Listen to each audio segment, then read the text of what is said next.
Bonjour à toutes et à tous. Aujourd'hui, parlons des programmes de fidélisation. Attirer de nouveaux clients, c'est bien, c'est même primordial. Mais attention à ne pas pour autant laisser filer ceux que vous possédez déjà. Cela serait désastreux pour votre entreprise, surtout si l'on considère que fidéliser un client coûte en moyenne 5 fois moins cher qu'en conquérir un nouveau. En effet, pas d'effort à faire pour se faire connaître et le convaincre de vous essayer, l'objectif étant simplement de le faire rester. Enfin, cela ne veut pas dire que la fidélisation est à prendre à la légère. Il est primordial de faire comprendre à vos clients actuels qu'ils comptent pour vous et ne pas leur faire penser que leur longévité dans l'entreprise est pour eux un désavantage.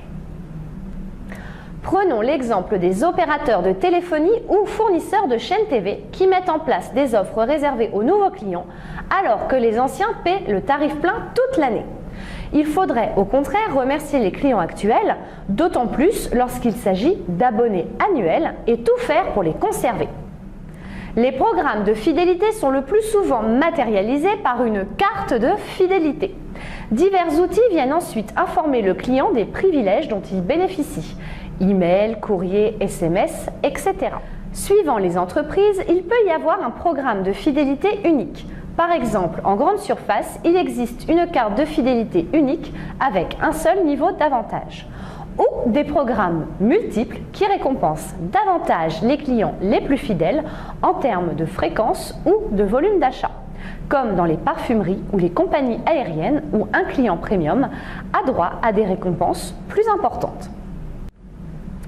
Les programmes de fidélité sont souvent organisés selon 3 axes, appelés les 3 R. Récompense, programme transactionnel, reconnaissance, identification et personnalisation, et enfin romance, valeur, histoire, attachement.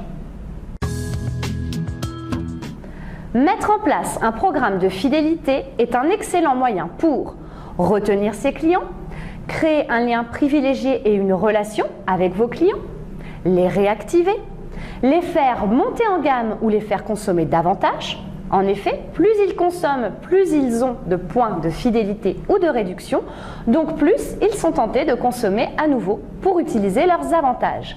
C'est un cercle vicieux ou vertueux, selon le point de vue.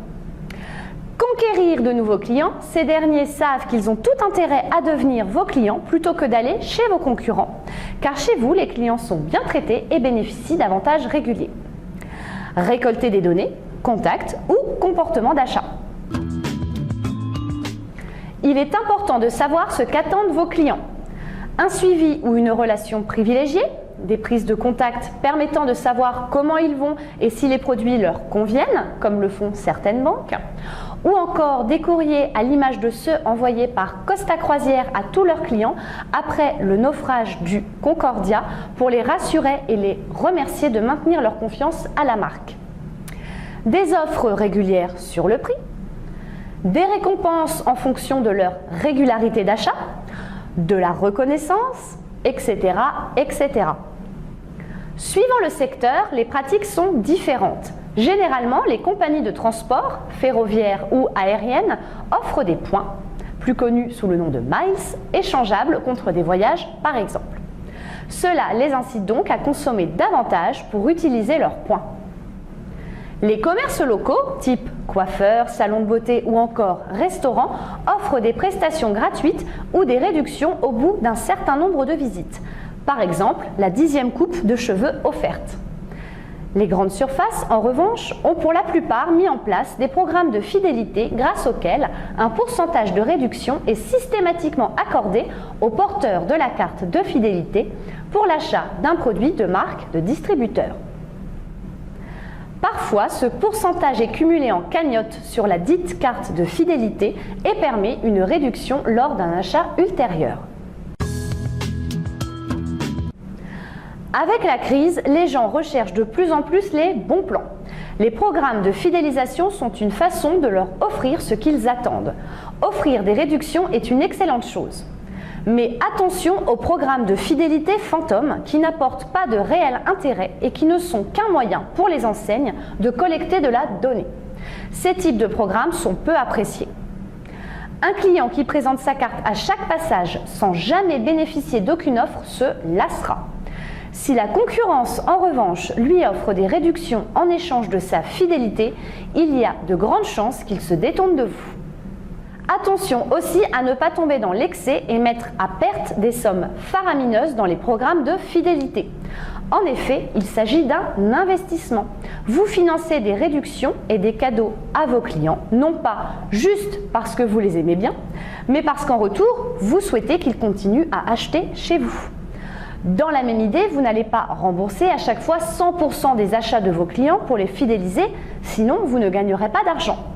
Même si vous voulez fidéliser vos clients, votre objectif reste de faire des profits. Prenons l'exemple de la compagnie aérienne British Airways. Comme nous l'avons vu précédemment, les compagnies aériennes ont des programmes de fidélité qui récompensent les voyageurs qui voyagent fréquemment. C'est le cas de la British Airways qui récompense les grands voyageurs à l'aide d'un programme sélectif et plutôt luxueux, l'Executive Club. Il se décompose en 3 principes. Le premier, récompenser les bons clients, la dimension transactionnelle. Plus les voyageurs se déplacent, plus ils accumulent des points, des miles. Ces miles sont ensuite échangeables contre des billets gratuits. Le deuxième, accompagner les clients. Dimension relationnelle. La compagnie offre à ses meilleurs clients l'accès à des informations et des services privilégiés.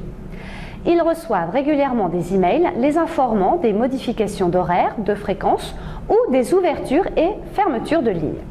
Leurs privilèges leur permettent également de choisir leur menu et leur numéro de siège. Et enfin, le troisième, créer une zone de non-retour, dimension statutaire.